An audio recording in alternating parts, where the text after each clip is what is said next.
आपल्या जाहीर सभेत बोलताना अजित पवारांनी 15 तारखेला पुण्यातले कारभारी बदलायचं असं वक्तव्य करत भाजपवर निशाणा साधला। त्यांच्या टीकेला मंत्री मुरलीधर मोहोळ यांनी उत्तर दिले।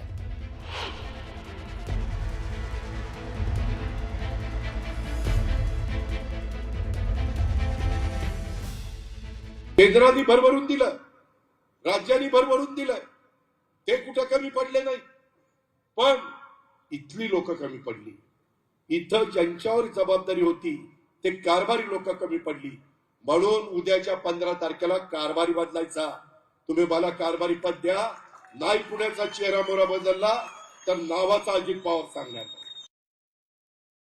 मला असं वाटतं त्यांनी त्यांच्या काळात जे काही 20 वर्षात 25 वर्षात झालं, जो भ्रष्टाचार झाला, जो पुण्याचा विकास रखडला, पुण्याची दूरदृष्टी, पुण्याच्या संदर्भातला जो काही मला असं वाटतं अभाव होता, तेव्हा तो पुणेकरांनी कारभारी बदलला। आम्हाला दिली संधी, आम्ही 5 वर्ष काम केलंय, त्यामुळे पुन्हा पुणेकर आम्हाला संधी देतील हा विश्वास आहे आम्हाला। पुणेकरांना आता जुना कारभारी नकोय, आहे त्या कारभारीवरती समाधानी आहे।